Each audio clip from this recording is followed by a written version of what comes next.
Chapter 49, Bringing the Quiet Home. Time skip back in the air. The cabin is quieter on the way home. The lights are dimmed low, casting everything in soft amber shadows as the plane lifts smoothly above the islands they've just left behind. Outside the window, Bora Bora fades into darkness, just a smear of moonlight on endless water. Madison sits curled slightly toward the window, fingers absently tracing the rim of her champagne glass. She doesn't drink much this time. She's too busy thinking. Johnny watches her over the edge of his own glass. "You've got that look."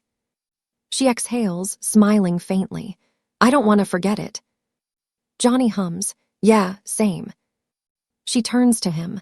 "I was scared teas would feel like an escape, like real life would come crashing back the second we boarded." "And," he asks. Madison glances around the cabin, then down at their joined hands. Her ring glints softly under the overhead light. It feels like we're bringing it with us." Johnny's smile is slow, genuine. "Good, because real life's gonna need it." A flight attendant passes quietly, offering blankets. Johnny takes one and puts it over Madison's leg before she can protest, tucking it in like it's instinct. She laughs softly, leaning into him. "You know," she murmurs, resting her head on his shoulder, "2 weeks ago I didn't know how to just be. Now I do," she says, "with you." The engines hum steadily, a constant presence beneath their quiet. Madison watches clouds drift past the window, silvered by moonlight, and for once her mind doesn't race ahead to responsibilities, missions, or expectations. Johnny shifts slightly, settling back. "When we land, people are gonna expect flame on and explosions and hero stuff." She smiles against his shoulder. "Yeah. But tonight," he glances down at her, "tonight you're my wife stealing my blanket." She laughs, eyes closing. "You gave it to me." Details. As the hours pass, Madison drifts in and out of sleep, the kind that's deep and unguarded. At one point she wakes briefly to find Johnny watching her, thumb brushing slow circles against her arm. "What?" she whispers. He smiles. "Nothing, just making sure this is real." She tightens her grip on his hand. "It is." Above the clouds, between destinations, the world feels suspended again, but this time, it isn't fragile. It's steady, and when the plane begins its descent, Madison isn't bracing herself anymore. She's ready to go home, not to chaos, but to a life they chose together. Above the clouds, between destinations, the world feels suspended again, but this time, it isn't fragile. It's steady, and when the plane begins its descent, Madison isn't bracing herself anymore. She's ready to go home, not to chaos, but to a life they chose together. Chapter 50, The Moment the World Answered Back. Time skip Baxter Building. The elevator ride up is quiet, the familiar hum wrapping around them like a welcome home sign. Madison steps out first, rolling her shoulders as if she's shaking off the last of the jet lag. The Baxter Building smells the same. Clean metal, ozone, something faintly electrical that always lingers in the air. Home. She reaches out for the penthouse door, and then the world tilts. Her fingers brush the handle, and a sudden wave of dizziness crashes through her so hard it steals the breath from her lungs. The lights above them flicker violently, once, twice, 3 times, like the building itself is stuttering. "Johnny," Madison barely gets his name out. Heat blooms under her skin, sharp and wrong, spreading fast, hotter than she's ever felt before. Not like fire, not like Johnny. This is deeper, burning from the inside out. Johnny turns instantly. "Madison." He reaches for her, but jerks his hand back with a sharp hiss. "Jesus," his eyes widen. "You're burning up, like really burning up." Madison sways, her vision blurring, lights smearing into streaks. Her skin glows faintly, an almost imperceptible shimmer of energy rippling beneath the surface. The air around her hums. The lights flicker again, and her knees buckle. Johnny catches her just before she hits the floor. "Madison, hey, stay with me."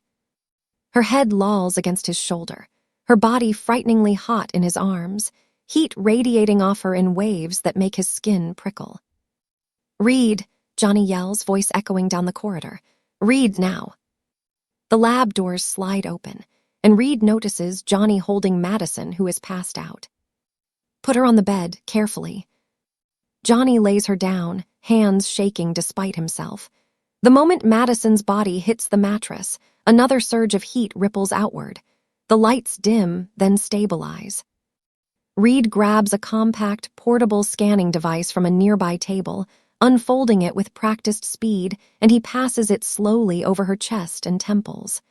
"I'm reading an energy spike. Cellular activity is off the charts. This isn't a fever." Johnny runs a hand through his hair, panic edging his voice. "She was fine. We just got back. She touched the door and boom. Reed, she was hotter than me." Reed frowns, eyes locked on the rapidly changing readings. Her molecular structure isn't destabilizing. It's reacting, like something was triggered. Madison stirs faintly, a soft sound escaping her lips as another pulse of heat flares and fades. Johnny immediately leans closer. "Madison, hey, I'm here, I've got you." She doesn't wake. Reed lowers the device slowly, unease creeping into his normally controlled expression. "There's something else. I'm detecting a secondary energy pattern, not external, not environmental." Johnny looks up sharply. "What does that mean?" Reed hesitates. "It means whatever caused this is tied to her deeply." Down the hall, unseen and unnoticed, Susan pauses. One hand unconsciously touches her stomach as she's holding a test as the lights flicker one more, a strange warmth passing through her just for a second before vanishing. Inside the bedroom, Reed adjusts the scanner again, brow furrowed. 2 lives, 1 surge, a connection no one understands yet. And Madison lies unconscious, glowing faintly, at the center of something far bigger than any of them realize. Chapter 51, when reality took its first breath. Time skip, 5 months later. The Baxter Building is quiet. Not calm, waiting. Machines hum softly as Susan Storm grips the sheets, breathes through the final moments. Johnny is at her side, knuckles white where he holds her hand. Madison stands close, heat stirring beneath her skin again, low, controlled, answering something she can't name. Down the hall, the twins, Sue Sky Richard Storm and Axel Storm, sleep peacefully, born weeks earlier, unaware of what tonight is about to change. Reed studies his portable scanner, frown deepening.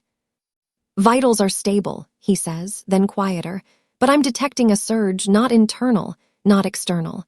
It's layered." Johnny swallows. "Reed." The lights flicker, once, twice. Madison gasps as heat flares sharply beneath her skin, stronger than it's ever been. The air vibrates, humming like reality itself has drawn a breath. Susan cries out as the final contraction hits. A newborn's cry pierces the room, and the world tears open.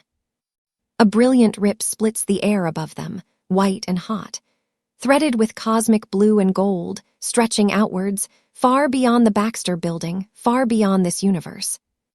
Time skip elsewhere. At the X mansion, Charles freezes mid-thought, hand snapping to his temple. "A child," he whispered, reaching out. Across another reality, Friday blurs the alarm. Steve, holding Natasha and Wanda Jenkins Rogers, looks up sharply. "Everyone, brace." Beside him, Scarlett stares at the readings, breath caught. "This isn't an attack," she says. "This is a convergence." Portals begin to shimmer. Worlds lean toward one another. Time skip Baxter Building. Back at the Baxter Building, the tear pulses, responding as Franklin quiets instantly in Susan's arms. Reed's scanner goes haywire. "This shouldn't be possible," he breathes. The lights cut out. Every screen in the room goes dark. Madison staggers as the heat surges violently through her, far beyond control. Johnny shouts her name. The rip above them suddenly collapses inward, not ceiling, pulling. Everything freezes on a single, impossible moment. The baby's eyes open. The air screams and reality gives way. "To be continued." Find out what happens next in Love's Invisible Shield once I start it.